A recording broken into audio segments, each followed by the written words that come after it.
Hello everyone and welcome back to TowerGate. It is TowerGate, day number 609, November 16th, 2018, Friday. Happy Friday, everyone. Well, yesterday was a pretty challenging day. For some reason, a lot of people having rough days. I know we had a hell of a rough day for those of us who live here in the southern Ohio, northern Kentucky, Indiana. We had a big ice storm. Well, not a big ice storm, but a big enough ice storm to bring down a lot of trees, a lot of power lines. We got tens of thousands of people with no power. Our power went off at work, which, you know, we can't do anything when our power goes off at work. All it gives us is our security systems and just some basic lights. All of our systems go down. You can't do anything. It's just one of them days, you know, a real challenging day. And so it was kind of a rough day on Thursday. Hopefully you all had a better day than we did. Someone else had a pretty challenging day, or at least a day of, you could feel a lot of frustration, a lot of tension. I'm talking about President Trump. And I'm talking about 4 specific tweets that he sent out yesterday. So I want to begin today by going through these tweets, and I want you to think about these tweets, and I'll give you my thoughts and what I think about this. But I'd be very interested in the comment section if some of you want to chime in what your thoughts are, where Trump's coming from, not so much each specific thing he said, but just the general, you know, where he's coming from with these tweets. Clearly very, very agitated, but he has been. These are, you know, maybe not so much different than a lot of his other tweets, but it's ratcheted up with the amount of angry energy that's going on here. So clearly that he's reaching the boiling point with his frustration. So let's start off by going through these tweets in case you haven't heard them from Thursday. So Trump tweets out first. First tweet was, the inner workings of the Mueller investigation are a total mess.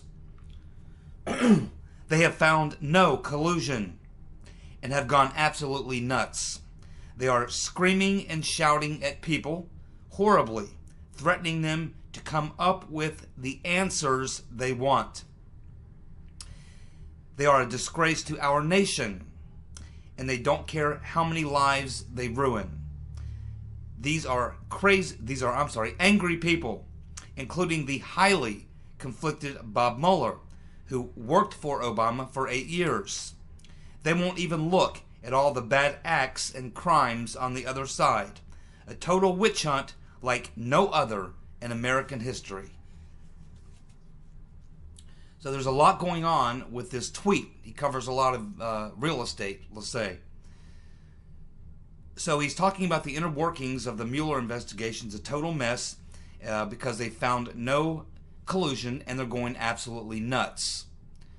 Okay, so what he's saying here is that they started this investigation absolutely convinced that they were going to find some collusion. Now, I don't know if I believe that or not. I kind of think that Uncle Bob knew that this was a hoax from the very beginning, and that his main purpose was to, number one, shield the corrupt officials at the DOJ, the FBI, the intelligence community, all his friends, to shield them, to protect them from being prosecuted for their crimes. So I think that was the number one reason that he was put in there. And the other reason was simply to frustrate Trump and to investigate him and everyone around him, to damage him, to paralyze him, to handcuff him, and keep him from being able to really exercise his full authority as president. Because it's a lot of the authority that a president has comes from his moral authority, right? And by tearing down his person, his character, you can destroy his moral ability to carry out his duties of office. So I think this is my feeling on what Uncle Bob was all about from the very beginning. But Trump suggesting in this tweet that it was Mueller's intention, along with the Hillary donor posse, to find collusion, and they're now out of their minds because they haven't found it and can't find it. So it's driven them crazy. That's what he's saying here. He also then says that they are screaming and shouting at people horribly threatening them to come up with the answers they want. Now, this is something a little new. I mean, we certainly have heard about Weissman and some of these other people, but maybe he has some information we don't have. I'm sure he does. But he's basically saying that Uncle Bob, essentially he and the Hillary donor posse, bring these people in, and they essentially scream at them, make horrible threats to them, to try to force them to compose a tune, which up to this point we can assume that no one has. And that's quite a charge. Because remember, this is the special counsel. And you don't think about a special counsel behaving in this fashion. You know, this is something you think about maybe in a small, like in a mayor's court or in a really corrupt little city somewhere, you know, that you happen to drive into and you get a speeding ticket, and then by the time they get done with you, you owe them $10,000, and, you know, this type of thing. It's or getting, you know, or, you know, finding yourself in in front of a Mexican court or a Mexican judge or something. So this is kind of making the Mueller investigation look like they're unhinged, and that they're abusive to the people who they're interviewing as witnesses in the effort to try to resolve a case, which you don't generally see in a typical investigation by any county prosecutor or state attorney or anything like that. They bring in witnesses, they question them, they may bring a little heat on them or something, they may pressure them a little bit, but what Trump is describing is almost like unhinged, screaming, making threats, and trying to force people into composing a tune. So this would again make Uncle Bob look as if he and the Hillary donor posse are essentially like some sort of Banana Republic crooked cops or something, which essentially they are. Then he says they are a disgrace to our nation, and they don't care how many lives that they ruin. Well, truly, they are a disgrace to the nation because of what they're doing. And it's all political on behalf of many of these people on the Hillary Clinton posse that are Mueller's team. Mueller himself, I think, is an establishment defender, defending his good friend Comey and McCabe, who he knows all participated in extremely high-level criminal acts. But he despises Trump like they do. And so he's covering for them and also covering up for the deep state, which he loves so well, which he served in for most of his life. And yes, that is a disgrace. And as far as how many lives that he's willing to ruin, yes, I mean, he's literally destroying people's lives. Everyone who comes in contact with Uncle Bob ends up with $1 million in legal fees. Most of these guys don't have that kind of money. They're not super rich. They're not like the Clintons or people like that who have unlimited amount of money almost to fight legal battles.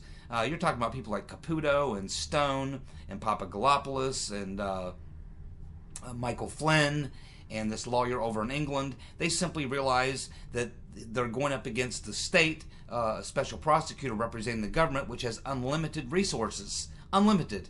And they realize they have very limited resources. They can't possibly compete. They are like Michael Flynn is forced to say, well, you know, all this is going to do is completely bankrupt me. And when I'm out of money, I'm done. And then they own me. And Stone and Caputo and all these other guys feel the same way. So they realize that they're up against the deep state, which has unlimited resources, unlimited funds. And they are very limited in their ability to fight back. And this is what Trump means by their lives are being ruined. So even Michael Cohen, who's probably not a pauper, but certainly when you're competing against the type of unlimited funds that the government has, unless you're a billionaire, you really can't even get in the game. So this is what he's referring to. And then, of course, he says these are angry people, and, of course, he's correct about that, including the highly conflicted Bob Mueller, who worked for Obama for 8 years. Yes, he did. And, of course, he worked for Bush as well. He's a deep stater. They won't even look at all the bad acts and crimes on the other side, which is probably the thing that frustrates Trump and all of us the most. But, I mean, we know that. We have known that since day one when he was appointed, which has been my entire point throughout this entire saga. I said over a year ago, it was in the summer of 2017 when I said Trump needs to use his power as the president and appoint a special presidential commission.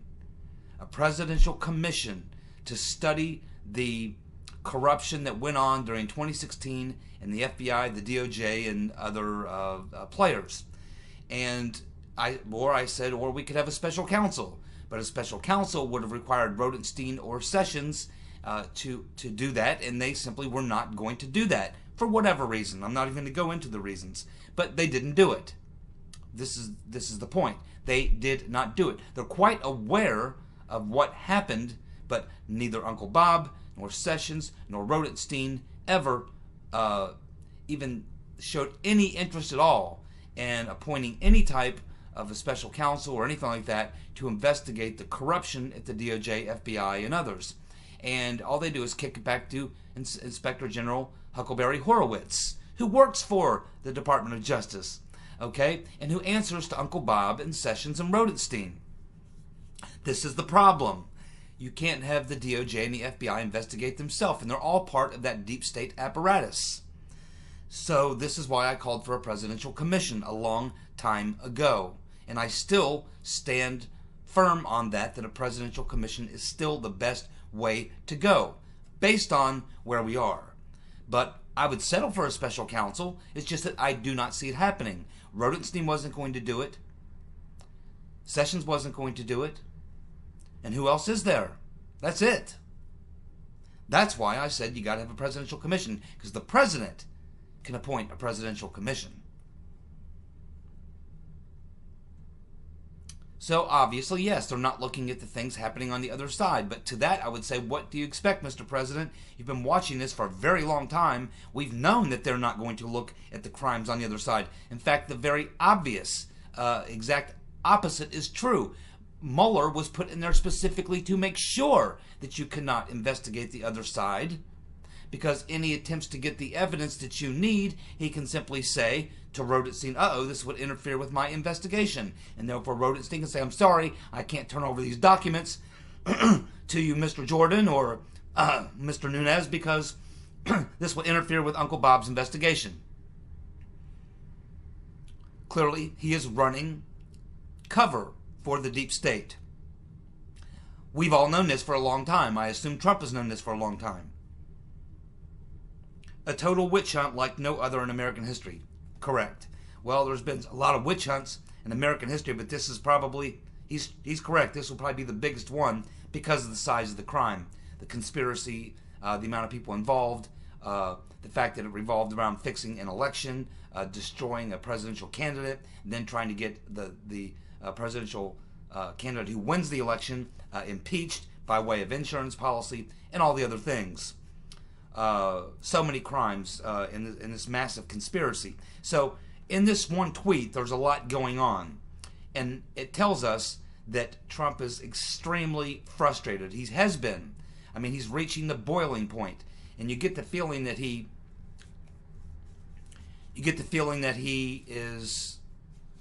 doesn't have a plan. That's what I get from this. Up until this time, we've all believed, yeah, well, Trump's definitely got a plan. You know, after the midterms, he's going to take down the deep state.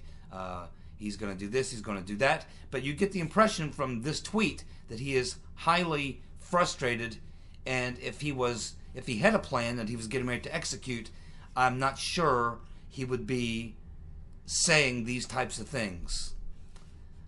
So there's clearly, this was an outburst of angry emotion on his part, but it gives us some insight as to whether or not there actually is a plan. And this would give me the impression that there really isn't a plan. And that's not good, because that's what we were all counting on. My plan a year and a half ago, a year and 3 months ago, was to appoint a presidential commission. My plan now, since we're kind of danced past that and no one really even talks about that, special counsel. And of course I laid out yesterday exactly what things need to happen. And we still have that Wiener laptop. We know that there was no one ever really looked at all the emails on the Wiener laptop. That's sitting there somewhere in the custody of the FBI or the DOJ. Maybe someone ought to take a look at the emails on that Wiener laptop. But you don't hear anybody talking about it. It's just sitting there with all that evidence on it. No one looking into it. So let's go to the second tweet. Trump says that universities will someday study what highly conflicted and not Senate-approved Bob Mueller and his gang of Democrats, thugs, have done to destroy people. Why is he protecting crooked Hillary, McCabe, Lisa Page and her lover, Peter S., and all of his friends on the other side? Let's go through that one more time. Universities will someday study what highly conflicted and not Senate-approved Bob Mueller and his gang of Democratic thugs have done to destroy people. Colleges and universities will someday look back on this and they'll analyze what all Uncle Bob did and this and that and the other thing. Well, that's cool. I mean, that someday he's saying that we'll look back in history and we'll see that this was all a gigantic charade. I'm not interested in someday universities will look back. No, I'm not interested in that. I don't care about the future, universities 50 years, 100 years, 20 years even. I don't care. I'm interested in justice now. Justice now. That's what the universities should look back at, is not just how highly conflicted he was and what his gang of thugs did to destroy people. No, I want history to look back and see what a much bigger issue, which is that our government became so corrupt that it actually used the powers of government to try and destroy a presidential candidate who then became president, who they continue to try to destroy, including up to impeachment, and at the same time destroying everyone around him. That is a little closer to what I would like to think that we'll be looking at in the rearview mirror, and I don't mean universities and textbooks 50 years down the road. I mean soon, as in like months from now. I would like to see this known. So this again tells me that Trump is tweeting out of a sense of frustration that the real crimes are not being investigated, and this witch hunt continues. And you almost get the feeling from these tweets that he feels kind of helpless, like this is all happening to him, and there doesn't seem to be anyone who's actually looking to prosecute the real criminals and to end this incredible witch hunt, which is all based on all the fraud that was created by the corrupt individuals that Trump is talking about and that we talk about here all the time on TowerGate. Of course it's incredibly frustrating. I mean, I know how frustrating it is for me. I assume that many of you are equally frustrated. Imagine if you're Trump. I wish you would watch my videos. I told you, Mr. President, you have the power to appoint a presidential commission and name all the individuals on it and determine what it is that they are to investigate. You can give them attorneys, investigators, prosecutors to assist them. That's my recommendation. Maybe Mr. Whitaker will stand up. It's going to take someone with a lot of guts, because as soon as you do it, they're going to come for you. But they're coming for him anyway. That's what was my message to Whitaker yesterday. Whitaker, they're coming for you, man. They're coming for you. If you think that, well, man, I don't know, I sure would like to launch an investigation into the deep state and the Right Reverend Clinton's emails and the Clinton Foundation and the stuff that happened at the FBI, the DOJ, foreign intelligence agencies spying on the president, all these. I sure would like to get into all that, but man, that would destroy my career. They would come after me like crazy. I'd probably be out of here or whatever. I mean, yes. But the way I look at it is they're going to come after you and just try to destroy you anyway.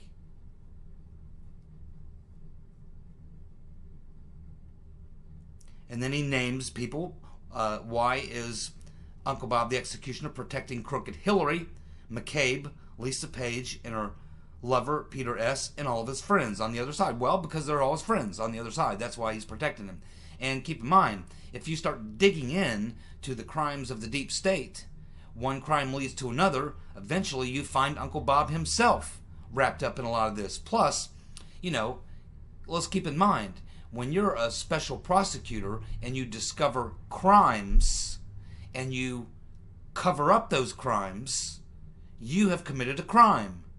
And in the process of Uncle Bob going through what he's doing and doing what he's doing, he is fully aware of many, many crimes committed by his friends, which he is covering up, not investigating, hiding. Therefore, he in himself, by the very nature of what he's doing with his investigation, is in fact committing a crime. So it's not just these other people that he's protecting. He's also protecting himself. Then he continues the tweet. The only collusion is that of the Democrats with Russia and many others.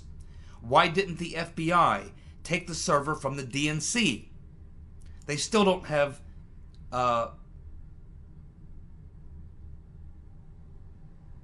they still don't have they still don't have the server. Well, I don't know who's got the server. No one knows who's got the server. He says, check out how biased Facebook, Google, and Twitter are in favor of the Democrats. Of course, I mean that's fairly well understood. That's an obvious. That's the real collusion. So it's not so much the specific things he says in these tweets that I just read to you. These are all things we've heard him tweet out before. It's the timing, the fact that we're now past the midterms, the fact that he's got Sessions out of there, he's got Whitaker in there, he's got Rodenstein by the short hairs, and he's still continuing to have this frustration and anger over what's going on. And that tells me that he probably does not, he's telling me that I don't really know what to do at this point. I don't have a plan. All this stuff's happening and nobody's doing anything. And that's a little unnerving to me, because I was thinking that, okay, Trump's got a plan after the midterms. Okay, he got rid of Sessions. Now he's got Whitaker. But Whitaker's been in there now for about, a week and a half, 2 weeks? I haven't heard anything. And I don't see anything happening. Maybe it will happen. I don't know. People say he's waiting on the IG report. He's going to use that to appoint a special counsel. Maybe. But I guess my point is that Trump is allowed to talk to his AG. He's allowed to call his AG in his office and say, you know what? An awful lot of crimes were committed. Sessions wouldn't do anything. Rodenstein's going to do anything. Are you? And I think that, the Attorney General works for the President. The President also, again, has the ability to appoint a presidential commission. So, for whatever reason, Trump has options that he is not using for whatever reason. If this continues and he stays on defense and there's no offense, meaning actually investigating the deep state for the crimes they committed in 2016 and beyond, if that doesn't happen, Rosenstein ain't going to do it. Mueller ain't going to do it. If Whitaker doesn't do it, who is going to do it? Nobody, other than the president having a presidential commission. So this is what gives me concern here. So I don't know what you guys' thoughts are on that, but my thoughts is that this gets me thinking that my thinking was before the midterms that Trump has a plan.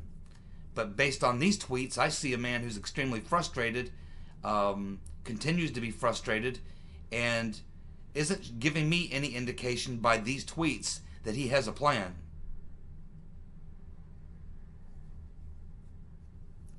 We'll continue to watch these tweets. We'll continue to watch Mr. Whitaker. As I said yesterday, he's got he's got till January the 3rd. And I don't think the Horowitz is going to have his report out by then. And if that's what they're waiting on, there's no reason to wait. We have Papadopoulos dying, begging to come and testify in front of the Congress and reveal the entire frame-up on him. We have Carter Page, who will be willing to sit in front of the Congress and testify as to how they took out a FISA warrant on him with no evidence whatsoever to back it up. That's a big fat crime. And then they used it to get launch a spy operation on the Trump campaign and launch an insurance policy and all the other things. They've never looked at all the emails on the Wiener laptop. The rotten Reverend Clinton was exonerated by a crooked Comey and the FBI and Peter Strzok and all the rest. That needs to be investigated. Needs to be a special counsel appointed to look at the Clinton Foundation. This stuff's all open territory. Could all be investigated. Could be investigated through a presidential commission. Could be an attorney general. There's a lot there for Mr. Whitaker. Maybe I'm just impatient. Maybe I need to be more patient. I don't know. But I know that after January 3rd, that a full frontal attack will be launched on Whitaker, as well as, of course, Trump and everyone around him. It's only going to get, what I'm saying is it's only going to get much, much, much worse. If it's difficult to do now, if it's tough to do now, wait till after January 3rd. It'll be much tougher. Now is the time. What's the holdup? Papadopoulos has got the time. He says he wants to come and testify. Why isn't, the Republicans still hold the House. The Democrats don't hold the House till January 3rd. Why isn't Goodlatte or Gowdy or Nunes saying, okay, great, let's set up the hearing. Come on in, Papadopoulos, we can have you here Monday. How about Carter Page, Michael Caputo? These guys are wanting to come in and tell their story in front of everyone. Open hearing.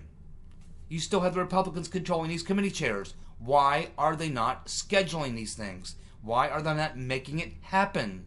Why are they not sending their reports to Whitaker? Why are they not demanding he appoint a special prosecutor to look at all the crimes that have been, pretty much, we know what happened. And there's tons of evidence. They have tons of evidence. They have witnesses ready to testify. But it's just like it just lays there. It goes nowhere. There's no sense of urgency. It's like they don't understand how critical and how dangerous the situation is. They seem to be perfectly complacent. Just to kind of, I don't know, just, it's this, there's no sense of importance here or urgency of how important it is that they get control of this thing. Uncle Bob's not going away. And let me tell you about this little Q&A, the written answers. I can't believe Trump's attorneys agreed to that. They should have a long time ago treated Uncle Bob as a pariah from day one. If I was Trump's attorneys, I would tell Uncle Bob, and anytime he said anything, I'd say, Uncle Bob, you're a fraud. Your investigation was built on fraud. There was never a crime for you to investigate. And you don't like it, pal? Take me to court. I would have been in court with this. I would have gone all the way to court with this. I would have forced Uncle Bob in court to show me the evidence. They've never fought this the way they should have. In my opinion, the effort to combat the deep state coup has been weak and impotent. Weak and impotent. It's been a horrible strategy. A horrible strategy. And it appears to me, as I come to you today, that they don't have a fucking plan.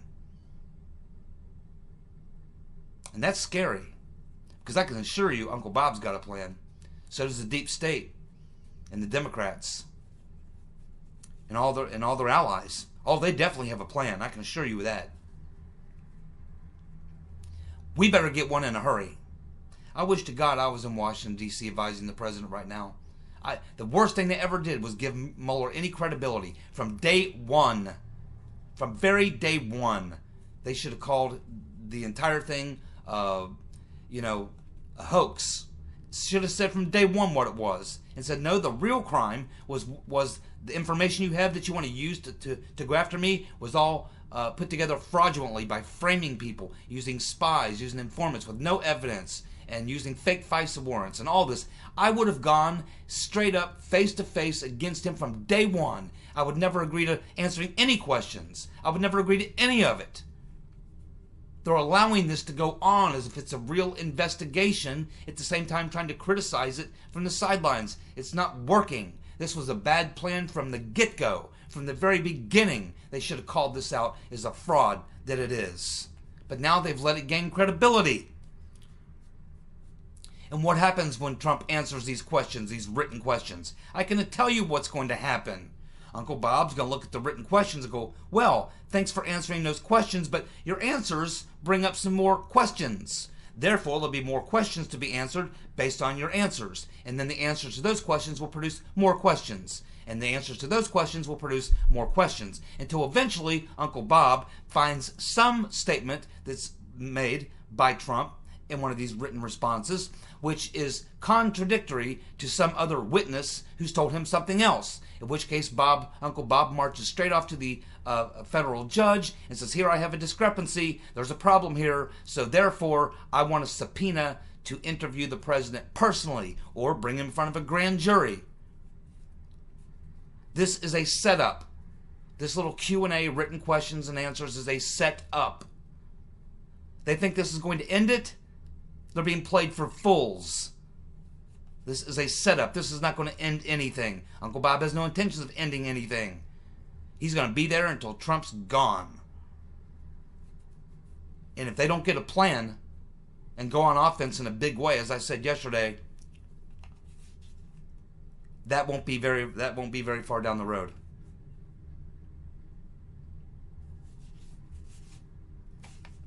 We're running out of time.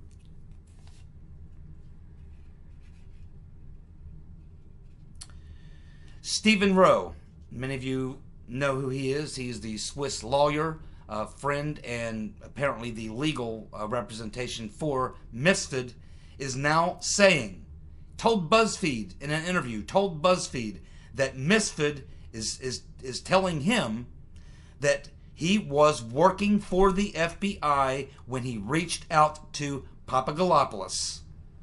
Mifsud is telling his lawyer, spokesman / friend, Mr. Rowe. And Mr. Rowe is telling BuzzFeed.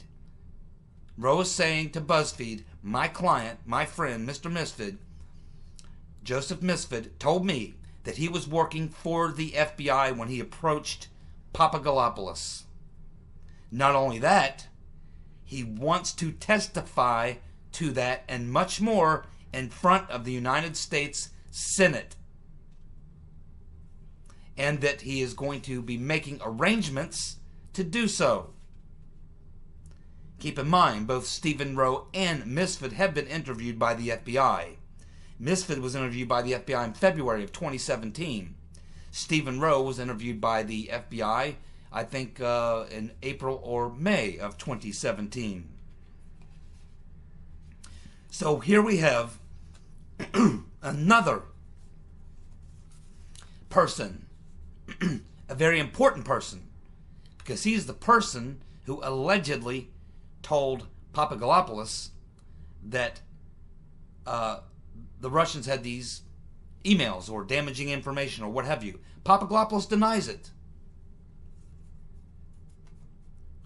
Papadopoulos says it was Mifsud who told him that. Mifsud denies that he told Papadopoulos that. But now we have Mifsud saying that he was working for the FBI when he talked to Papadopoulos, which means, is he changing his story?